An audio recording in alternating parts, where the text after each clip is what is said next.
Maravilloso es estar en la casa del Señor. Amén. Esperamos siempre que todos podamos estar en la casa del Señor, reunidos en torno a su presencia. Agradecemos al Señor por este tiempo, por la vida de cada uno de ustedes que el día de hoy está aquí presente para exaltar a nuestro Señor Jesucristo. Quisiera hoy día compartir el tema como Pedro. Pastor, ese ya lo dio, se equivocó. No, la segunda parte. ¿Se acuerdan cuántos estuvieron en el primer mensaje como Pedro?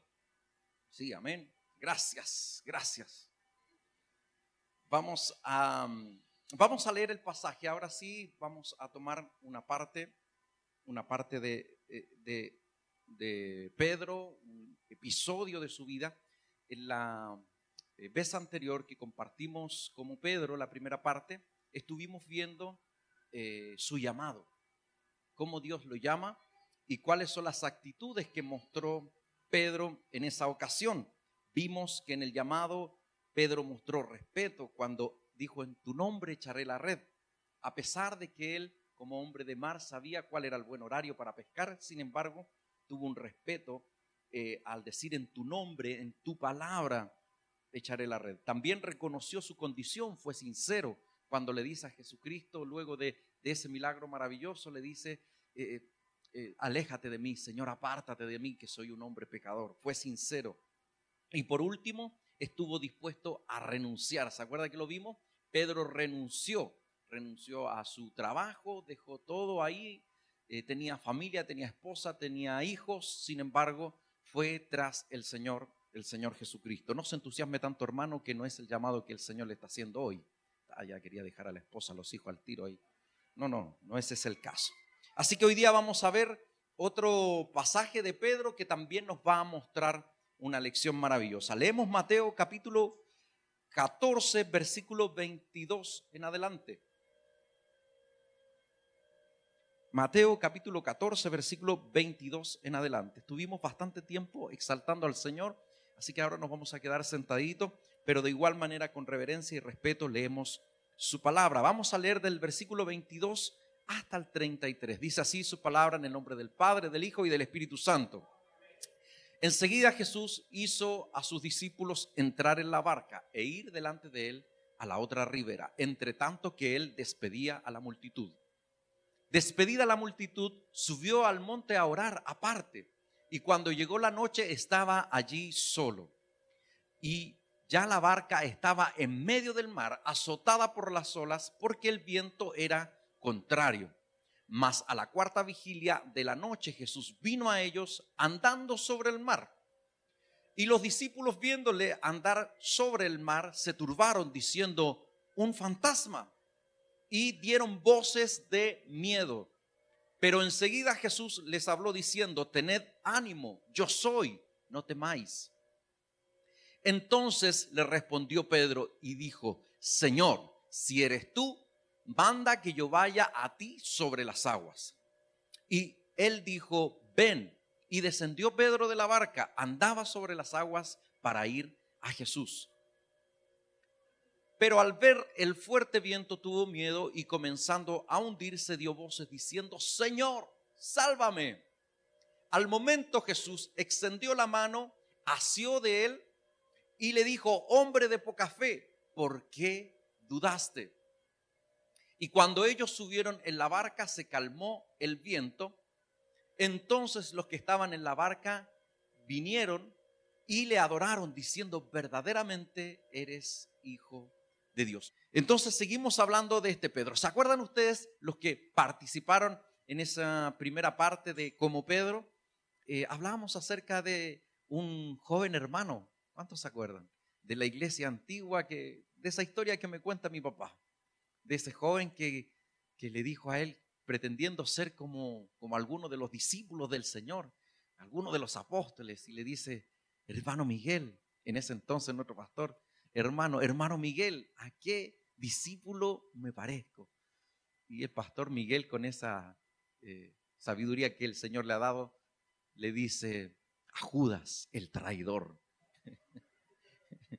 Por supuesto que lo conversábamos en esa ocasión, es un buen anhelo, es un buen deseo, quizás equivocado, pero hay una buena intención detrás.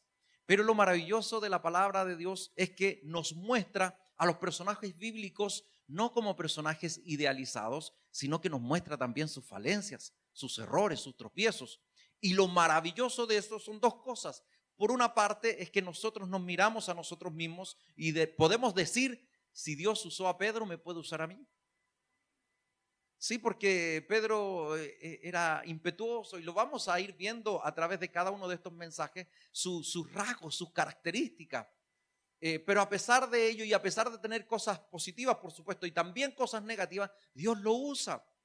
Y Dios lo usa para su gloria. Y les anticipo que el último mensaje de Pedro no se encuentra en los evangelios, sino que nos vamos a tomar de un pasaje extraordinario, cuando Pedro se enfrenta con Pablo. Pero se los voy a dejar ahí nomás. Esos son, muchas veces se lo he dicho yo, a veces la Biblia está para agarrar el tejido. Sí, de verdad, si pasan cosas en la Biblia, si pasan cosas, hay circunstancias. Muchas veces también dentro de las iglesias dicen, qué conveniente. El pastor, el hijo del pastor, pastor también. No, pero hay otro pastor también. Ah, sí, él no es de la familia, es cuñado. Ah, sí, qué conveniente, ¿no? Y por supuesto que si uno lo mira de afuera, parece una conveniencia familiar. Y Juan el Bautista, ¿qué es lo que era de Jesús? Era primo de Jesús. Mire qué inconveniente, ¿no? Bueno, sí, a veces la Biblia también sirve para tomar el tejido y hacer sus comentarios. Entonces, lo que nosotros vimos en esa ocasión nos sirvió de mucha bendición, pero la vida de Pedro tiene tantas lecciones, así que el día de hoy vamos a ver lo que el Señor nos entrega, vamos a compartir lo que el Señor nos entrega a través de la vida de Pedro, pero en este pasaje ahora, en el pasaje donde Pedro camina sobre el mar. Muy probablemente en sus Biblias, ojo, que hay diferentes versiones de la Biblia, porque la Biblia originalmente, no se preocupe que esa la reprendemos. La Biblia originalmente fue escrita en hebreo en el caso del Antiguo Testamento, y en el caso del Nuevo Testamento fue escrita en griego. Entonces lo que nosotros tenemos, el libro que usted tiene en su mano, es por supuesto palabra de Dios, pero también es una traducción. Y en las traducciones nosotros podemos encontrar matices. Y por eso es que en algunas ocasiones tenemos la costumbre de mencionar otra versión de la Biblia, porque nos trae mayor claridad respecto de algún pasaje en particular. Y esto es por una cosa súper sencilla. El griego es, sobre todo el griego del Nuevo Testamento, y el hebreo, que es una lengua muerta. ¿Sabe usted lo que es una lengua muerta? Es un idioma que ya no se habla. Entonces los estudian los estudiosos nada más. Pero no es que uno vaya a Israel y van a hablar en hebreo. No hablan en hebreo. Y aunque hablaran algunos hebreos, no hablan el hebreo tal y como se hablaba en el Antiguo Testamento, puesto que estaba perdido. Tanto es así que en tiempo de Jesús ya no hablaban el hebreo. ¿En serio, pastor? Sí, en tiempo de Jesús ya no se hablaba el hebreo. Se hablaba el arameo, que era la lengua que habían traído los judíos después del cautiverio babilónico. En Babilonia, en Persa, se hablaba arameo. Entonces ellos, cuando vuelven las nuevas generaciones, ya no hablan hebreo, sino que hablan arameo. Los únicos que entendían y leían el hebreo eran los eruditos, los escribas. Por eso cuando Jesús está en la cruz del Calvario dice Elí, Elí, lama sabactami, y está hablando en hebreo y nadie le entendía. Decían, parece que estaba invocando a Elías. Sin embargo, los escribas y los fariseos y los saduceos, que eran letrados, ellos sí sabían perfectamente lo que Jesús estaba diciendo. Dios mío, ¿por qué me has desamparado? Entonces, en la traducción, el idioma griego, tal y como está, no se habla ni siquiera en Grecia actualmente. Sí tiene, por supuesto, similitudes, pero no es el mismo que ya se habla, que se hablaba, con lo cual se escribió el Nuevo Testamento. Y el griego, como la mayoría de las lenguas del mundo, no tiene tantas variantes, no tiene tantos matices como lo tiene el español. ¿Sabía usted que, por ejemplo, se imagina usted estar hablando japonés? Hay un hermano que es coaching, como él dijo una vez, coach, un motivador. Como él dijo una vez, en mi casa yo no soy un coaching, pero si le preguntan a mi esposa, yo no soy un coaching, soy un coachino. Sí, porque a veces le ponen tantos títulos a las personas, así que ya no sé cómo, ni cómo nombrarlo, pero digamos que es un motivador. Y este hermano es de padre japonés y de madre colombiana. Entonces él enseña el japonés porque tiene las dos lenguas. Y él explica de que aprender japonés es sumamente fácil. Sumamente fácil. Porque, por ejemplo, nosotros decimos la casa, ¿cierto? La casa. O cuando conjugamos un verbo, mejor eso es así. Cuando, por ejemplo, dice, yo corro. Ah, perfecto, los japoneses dicen, corro, sí, corro. Él, corro. No, él no corre. O sea, él no corro, él corre. Ah, y yo corre. No, yo corro. ¿Por qué? Porque ellos tienen una misma palabra para todo. Entonces, aprender el japonés, él explica, yo no tengo idea de japonés, es fácil. Pero aprender español es muy difícil porque tiene muchas variaciones, muchas formas, muchos matices. Entonces, cuando se traduce la escritura, hay matices que muchas veces no se reflejan de la mejor manera, y por eso que tenemos diferentes versiones y que es bueno que usted y yo podamos cotejarla. Entonces, dicho eso, ¿por qué apuntaba a eso? ¿Por qué me di esa vuelta tan larga? Porque hay diferentes versiones y también hay capítulos, hay subtítulos. Capítulos, versículos y hay subtítulos. Entonces a lo mejor en su Biblia, en este pasaje, dice Jesús camina sobre el mar. Lo más probable es que diga eso. Hay otras versiones que dicen otra cosa, pero como el personaje principal hoy día es Pedro, vamos a decir que Pedro camina sobre el mar. Pastor, está cambiando la Biblia. El subtítulo lo pusieron nombres, los capítulos y los versículos lo pusieron nombres para poder organizarlo de mejor manera, pero la escritura no la estoy cambiando, así que hago esa advertencia. Entonces Pedro camina sobre las aguas. Así vamos a hacer la referencia. Y cuando nosotros vemos que Pedro camina sobre el agua, nos va a entregar extraordinarias lecciones. Vamos al versículo 26 del mismo capítulo que acabamos de leer y vamos a encontrar ahí nuestra primera lección. Digamos que para hacer el resumen de lo que acabamos de leer, Jesús estaba con sus discípulos en una ribera del mar de Galilea, del lago de Genesaret, que es lo mismo, se le nombra de diferentes maneras, lago de Genesaret o mar de Galilea es exactamente lo mismo, pero no es el océano esto, pero le dicen el mar de Galilea porque es gigante. Entonces es como un océano, pero en realidad no es un océano porque no está conectado con el mar, ¿ya? Pero tan grande era de que era más fácil cruzar en embarcación de un extremo a otro. Este pasaje que nosotros acabamos de leer, para ponerlo en contexto, está a continuación de la multiplicación de los panes y de los peces. Se sabe en ese pasaje, ¿verdad? Se multiplican los panes y los peces, un tremendo milagro.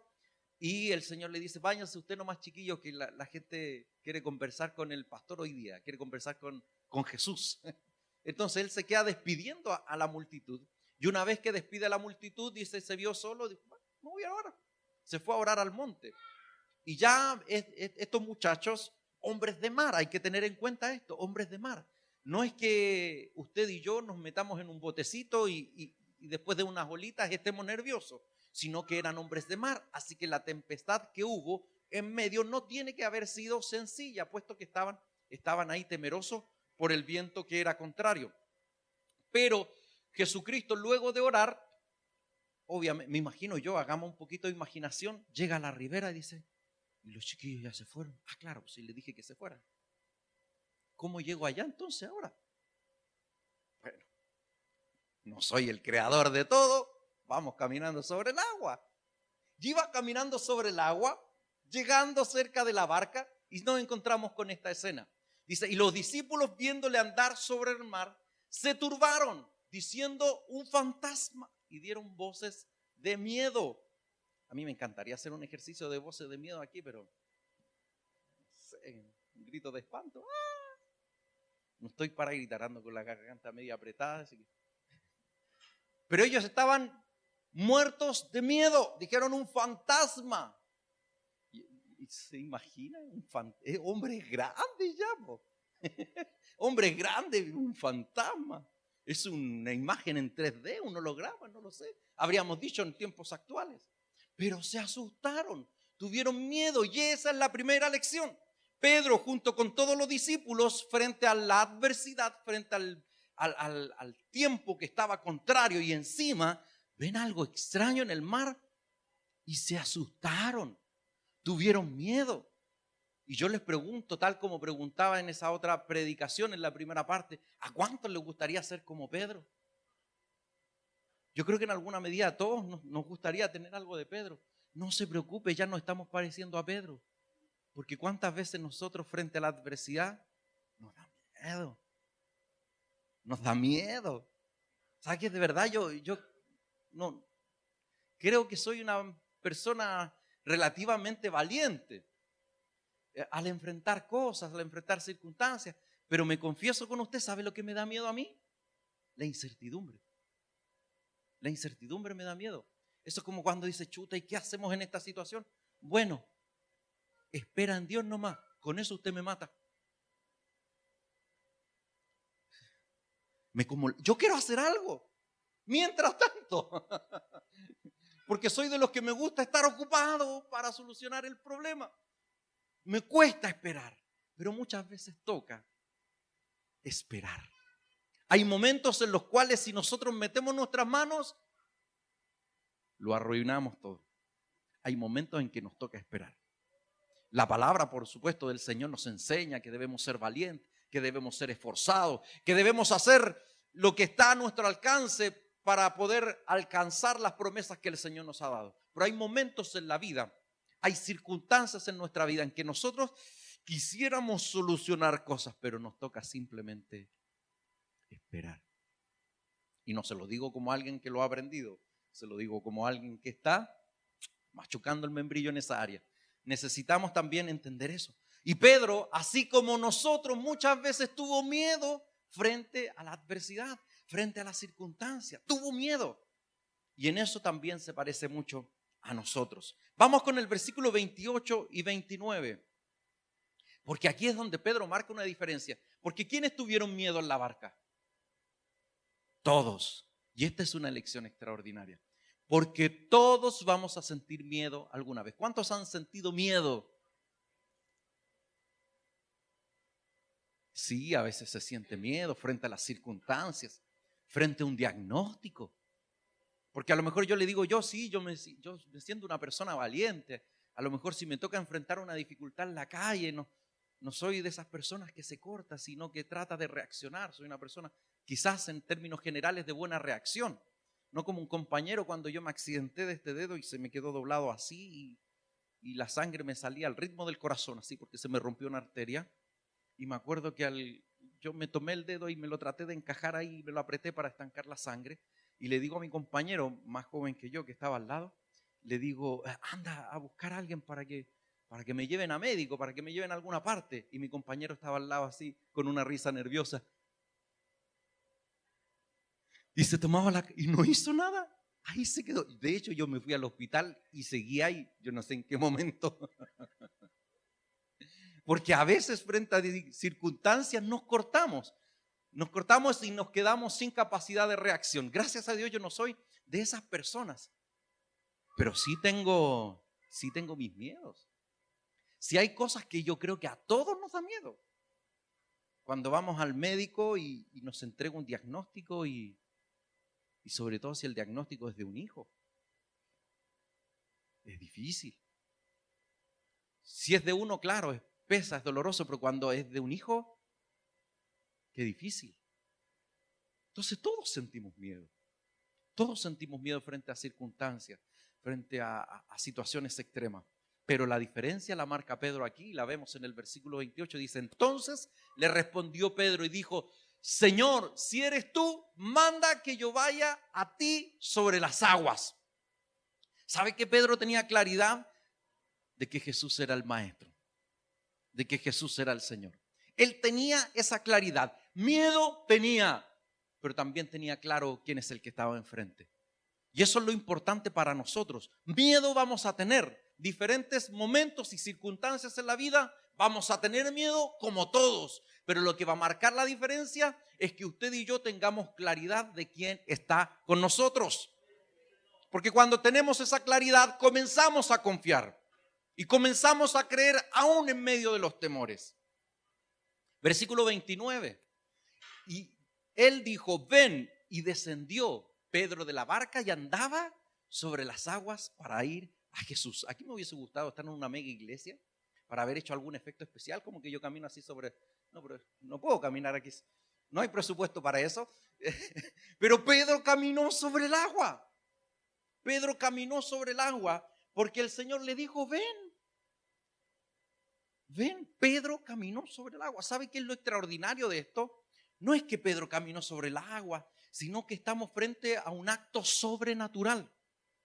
Porque si nosotros medimos la densidad del agua versus el peso de Pedro y la masa y todos esos cálculos, el men tendría que haberse hundido. ¿Sí es verdad? Tenía que haberse hundido Pedro ahí. Eran las leyes de la naturaleza, de la lógica. Sin embargo, Pedro caminó sobre el agua. Pedro caminó sobre el agua.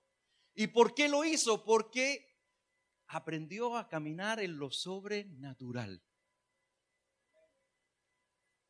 ¿Cuánto nos cuesta aprender a caminar en lo sobrenatural?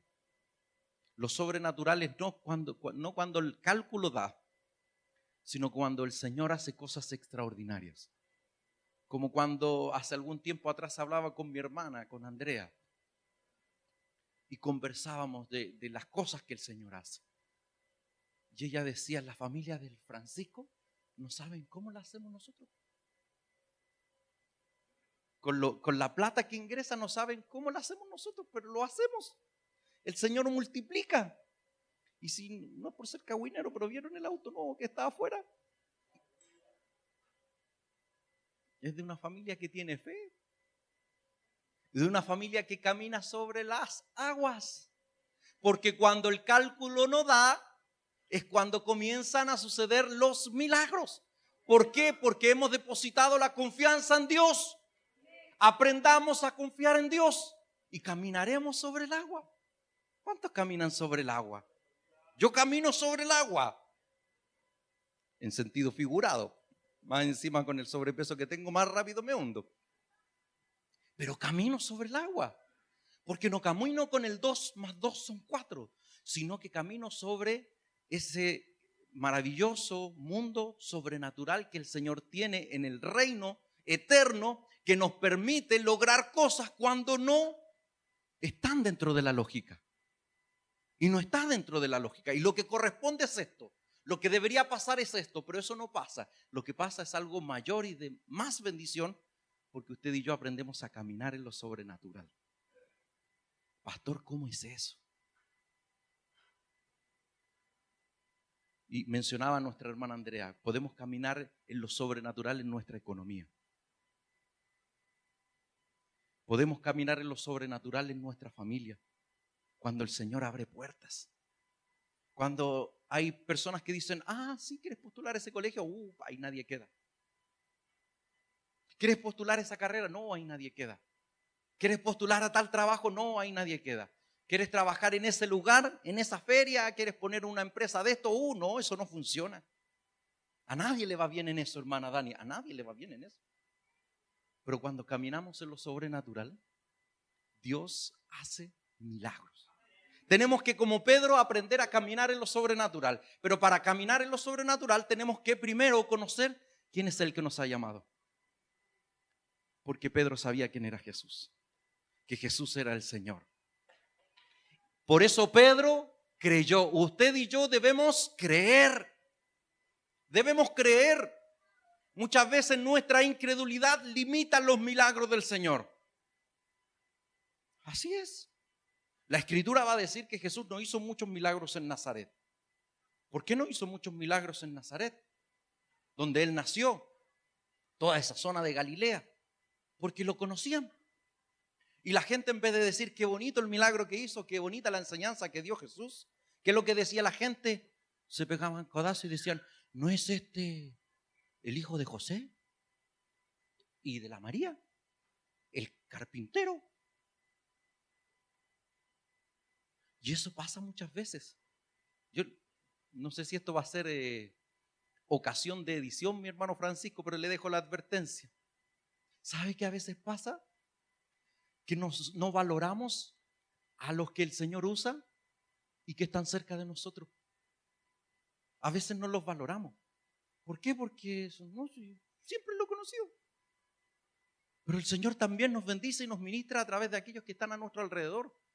Aquellos cercanos, aquellos que conocimos quizás desde años. ¿Qué me va a enseñar a mí el pastor Miguelito si yo lo conocía así, chiquitito? Cuando el pastor Carlos Duarte le decía el rusiecito. Desde ahí que lo conozco. No se sabía ese hermano Peter, si esa fue profética. Nadie lo entendía hasta que nació el Eduardo. El hombre tenía visión profética. Entonces muchas veces no valoramos a aquellos que el Señor usa. ¿Por qué? Porque que lo conocemos. Miguelito, sí, yo lo conozco. El que trabaja en la feria. Pastor, el que trabaja en la feria. Qué raro, ahora a los pastores les ha dado por trabajar en la feria, parece. A Jesús lo cuestionaron. Dijeron, ¿no este hijo el carpintero? No sé, no confío mucho en sus palabras. Si tuviera que arreglar un mueble, quizás confiaría más en él. Y no confiaron muchos. Y a veces eso pasa dentro de las iglesias. Y esto es lo que a lo mejor necesita edición, hermano Francis. Porque me pasó una vez, estuve trabajando algún tiempo en una congregación, ayudando, cooperando, haciendo estudios, invirtiendo tiempo. El Señor recompensa y Él me paga bien a mí. Así que nada que decir con eso. Pero duele, es triste cuando de repente en esa misma congregación llega otra persona y entrega una enseñanza y hay personas que dicen, wow, la enseñanza linda, nunca la había escuchado. Y yo, ¿y en qué estamos cuando yo la entregué? Porque a veces valoramos más lo que viene de afuera que lo que está a nuestro alrededor. Aprendamos a recibir palabra de Dios, aunque el instrumento sea conocido. Amén. Eso como paréntesis. Entonces Pedro creyó y por eso caminó sobre el agua. Pedro anduvo en lo sobrenatural. Como hijo de Dios, usted y yo debemos aprender a andar en lo sobrenatural. Cuando los cálculos no dan, cuando las circunstancias dicen que no debería ser así, pero usted y yo creemos en un Dios poderoso que cambia las circunstancias, que no está dependiendo ni de las estadísticas, ni de ninguna otra circunstancia, porque es un Dios poderoso, soberano. Y cuando nos quiere bendecir, nos va a bendecir aún en medio del desierto. Y cuando el Señor quiere obrar un milagro, lo va a hacer incluso contra el diagnóstico de los especialistas. Versículo 30, y aquí nos vamos a quedar en el 30 un ratito. Versículo 30 dice, pero al ver el fuerte viento, tuvo miedo. ¿Se ha fijado? Yo he visto algunos memes que donde sale gente haciendo así. Sale uno y después salen varios haciendo así. Así como, el Eduardo hace así como, de repente cuando se equivoca hace así, se golpea la cabeza, de repente se le pasa la mano. Pero podríamos hacer aquí eso. ¿Tuvo miedo? Otra vez tuvo miedo Pedro. ¿Se acuerda que partimos con el miedo? Partimos con el miedo. Y Pedro comenzó a caminar sobre las aguas y nuevamente tuvo miedo. Y uno ve la Biblia y dice, pocha, Simón otra vez. Simón Pedro otra vez tuvo miedo. ¿Y sabe que a nosotros también nos pasa? A nosotros también nos pasa. Que hemos visto la mano poderosa del Señor. Y eso nos pasa muchas veces.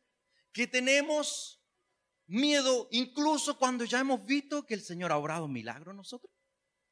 Que el Señor ha provisto, que el Señor ha multiplicado nuestra economía, nuestras finanzas. ¿Cuántos estábamos preocupados en la pandemia? ¿Qué vamos a hacer?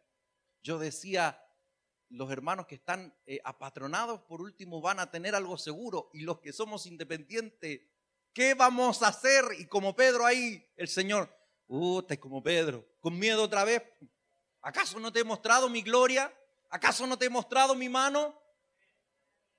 ¿Cuántos fueron sustentados y requete bendecidos en pandemia? Porque el Señor hace milagros. Pero de tiempo en tiempo el miedo nos regresa, a pesar de que hemos visto que el Señor ha hecho milagros. El miedo nos vuelve. Y eso le pasó a Pedro. ¿Ves si nos parecemos tanto a Pedro? Entonces a él le dio miedo de nuevo y comenzando a hundirse dio voces diciendo: Señor, sálvame. Pero esto es extraordinario de Pedro y siempre tenemos que aprenderlo nosotros. Tener miedo es parte de nuestra naturaleza. Nos va a pasar muchas veces en diferentes circunstancias. Pero Pedro no miró a los discípulos y les dijo: chiquillos, ayúdenme. Chiquillos, tírenme un salvavidas. Chiquillos, hagan la barquita un poquito más para acá. Sino que Pedro dijo: Señor, sálvame. ¿Cuántas veces nos hemos encontrado en momentos difíciles y hemos apuntado al lugar y a la persona equivocada? Hemos tenido un problema y tomamos el teléfono no para llamar al Señor, sino para decir: este amigo me va a salvar. Esta amiga me va a ayudar. Y se nos olvida de que el único que siempre va a estar y que siempre tendrá la salida para todas las circunstancias que tengamos en nuestra vida es nuestro Señor. Nos vemos en crisis, siempre ocupo este salmo, nos vemos en crisis financiera y decimos: alzaré mis ojos hacia el avance en efectivo. Tuve que actualizarlo. Yo antes decía la financiera cuando había financiera. Tuve que actualizar ese versículo. Alzaré mis ojos hacia el avance en efectivo. ¿De dónde vendrá mi socorro? Mi socorro vendrá de la tarjeta. Porque a veces confiamos más en nuestra línea de crédito que en el Señor. Tenemos que aprender a confiar en el Señor. Y por eso muchas veces terminamos sobreendeudados, porque no confiamos en el Señor, sino que confiamos en la tarjeta y pedimos la oración: pastor, ore por mí porque estoy pasando un momento difícil. Y el pastor ora.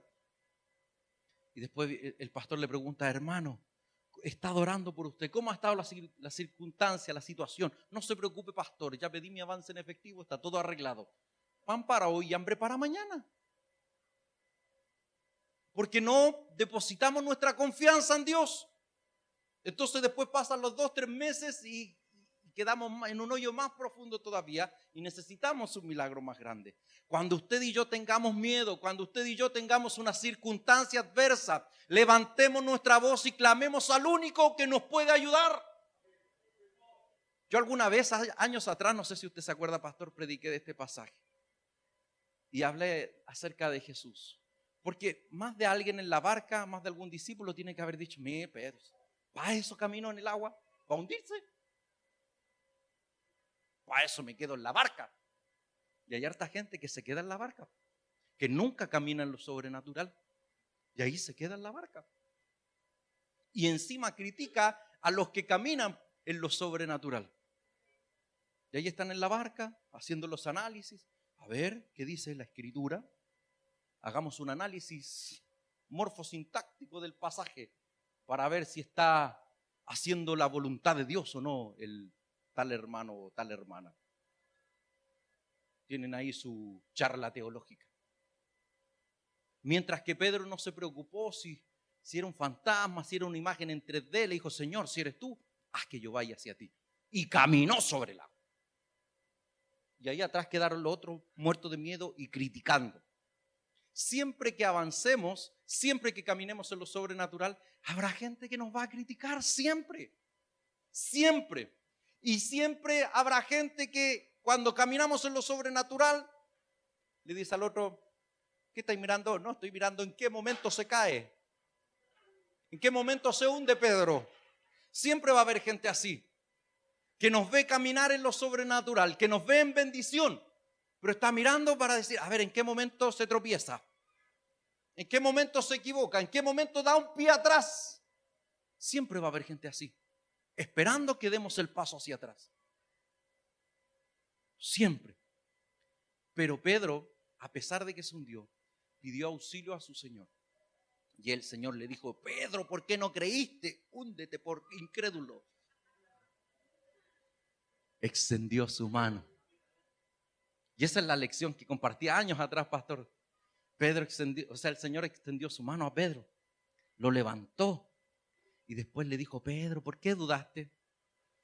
Porque si hubiésemos sido nosotros, dice: ¿viste que soy incrédulo? Y ahí lo dejamos, que se ahogue. Pero sin embargo Jesús lo toma en su mano, lo levanta y después lo corrige. Pedro, tenés que creer. Si estoy contigo, estoy a tu lado. Tienes que, hermano, hermana, tienes que confiar en el Señor. Te mostré mi mano una vez. Tú tuviste la pesca milagrosa, tú tuviste la multiplicación de la multiplicación de los panes y los peces. Era recién. No era hace meses ni días, era recién.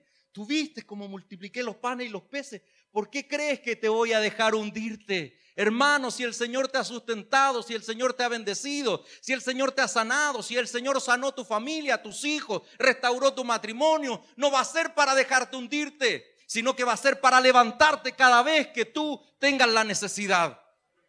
Porque el Señor no nos abandona. Entonces Pedro, por supuesto, se hundió, pero sin embargo el Señor lo rescató. ¿Cuántas veces nos hemos visto en esa misma escena?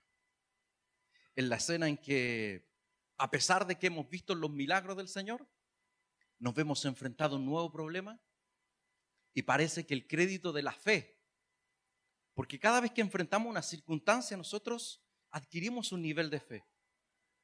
Porque cuando se enferma un hijo y el Señor hace el milagro, se nos enferma el otro y ya tenemos, como predicó una vez Marcelito, tenemos cicatrices de guerra, ya tenemos batallas en el cuerpo y ya decimos, el Señor hizo el milagro una vez, lo va a volver a hacer.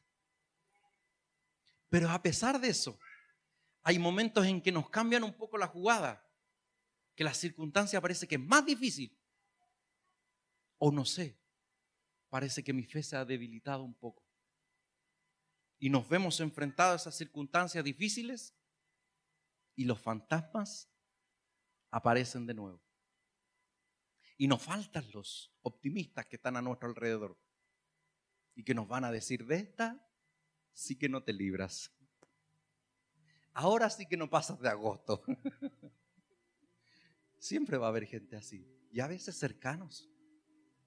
Pero nosotros no debemos tomarnos la personal con estos individuos que muchas veces nos hablan negativamente. Porque Dios va a permitir gente así a nuestro alrededor. Siempre lo va a permitir. Dios siempre va a permitir gente que, como cuando David estaba sentado en su trono, me imagino que así cómodo, y uno le grita, ovejero. Y un soldado le dijo, mato a ese perro, mi señor.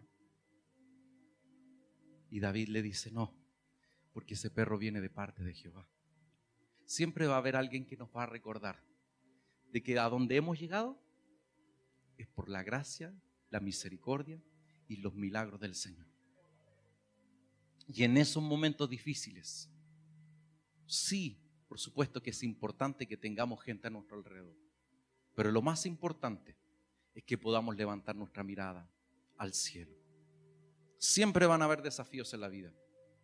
Y cuando los desafíos se nos ponen enfrente y como que nos amenazan, como el gigante Goliat, que salía todas las noches, todas las mañanas y todas las tardes a desafiar al ejército de Israel. A desafiar, salía a buscar pelea y estaban todos los soldados ahí detrás de la trinchera.